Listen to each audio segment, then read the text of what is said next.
గురువుగారి తదుపరి రాశి తులారాశి. తులారాశి వారికి ఏ విధంగా ఉంది 2025 సంవత్సరం? సో 2025లో తులారాశి ఫలితాలను కనుక తీసుకున్నట్టయితే చిత్త 3-4 పాదాలు, స్వాతి 1-2-3-4 పాదాలు, అలాగే విశాఖ 1-2-3 పాదములు. ఈ సంవత్సరం తులారాశి జాతకులకు ఆదాయం 11, వ్యయం 5, రాజపూజ్యం 2, అవమానం 2. సో చాలా హ్యాపీగా ఉండేటువంటి పరిస్థితి. 11 రూపాయలు వస్తే 5 రూపాయలు ఖర్చు అవుతుంది. తిట్లు మాత్రం ఇద్దరు తిడితే పొగిడేవారు కూడా ఇద్దరు ఉంటారు. సో ఈ సంవత్సరము విశేషించి అనుకూలంగా ఉండబోతా ఉంది. 6వ ఇంట్లోకి శని రాబోతా ఉన్నాడు. సో తులారాశి వారికి ఫస్ట్ చెప్పేటువంటి ఇన్స్ట్రక్షన్స్ ఏంటి అంటే, ఒక ఇన్స్ట్రక్షన్, మీ కుటుంబంలో పెను సంచలనం జరగబోతా ఉంది.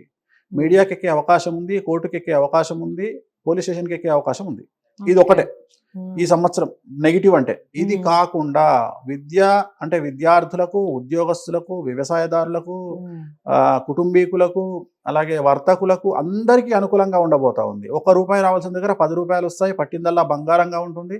ఈ సంవత్సరం రాజయోగం ప్రారంభమవుతా ఉంది. పెళ్లిళ్ళు కాని వాడికి పెళ్లిళ్ళు ఉంటాయి, సంతానం లేని వారికి సంతానం ఉంటుంది, ఉద్యోగం లేని వారికి ఉద్యోగాలు వస్తాయి, ప్రమోషన్లు కాని వారికి ప్రమోషన్లు వస్తాయి, ట్రాన్స్ఫర్స్ కావాల్సిన వాళ్ళకి ట్రాన్స్ఫర్స్ వస్తాయి.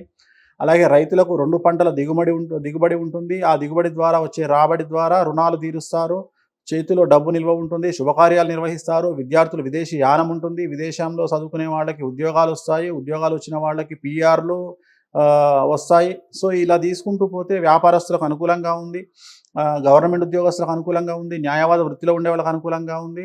సో ఏది తీసుకున్నా తులారాశి వాళ్లకు అన్ని బాగున్నాయి, ప్రతి ఒక్కళ్ళకి బాగుంది. ఒకే ఒక సమస్య, అతిపెద్ద సంచలనం మీ కుటుంబంలో జరిగే అవకాశం ఉంది. దానికోసం జాగ్రత్తగా ఉండండి, నల్ల రంగు దుస్తులకు దూరంగా ఉండండి. అలాగే గురువారం నాడు ఎల్లో కలర్ షర్ట్ వేసుకోండి, సరిపోతుంది. రైట్. సో తులారాశి వారు ఒక్క విషయంలోనే కోర్టుకు వెళ్ళే అవకాశాలు ఉన్నాయి, కాస్త జాగ్రత్త వహించండి అన్నట్టుగా చెప్తున్నారు. కలర్స్ విషయం చెప్పారు. బ్లాక్ కలర్కి కాస్త దూరంగా ఉండండి, ఎల్లో కలర్ గురువారం రోజు ఎక్కువగా వేసుకునే ప్రయత్నం చేయండి. ఇంకా డౌట్స్ ఉన్నాయి, మేము అపాయింట్మెంట్ తీసుకొని వేణుస్వామి గారిని మాట్లాడాలి అనుకున్న వాళ్ళు ఎవరైనా ఉంటే స్క్రీన్ మీద కనపడే నెంబర్కి కాల్ చేయొచ్చు. అపాయింట్మెంట్ కోసం చక్కగా మీకు రెమెడీస్ మీకు విశ్లేషించి చెప్పడం జరుగుతుంది. వీడియోని లైక్ చేసి షేర్ చేయండి, ఛానల్ని సబ్స్క్రైబ్ చేసుకోండి. తదుపరి రాశితో కలుద్దాం. నమస్తే.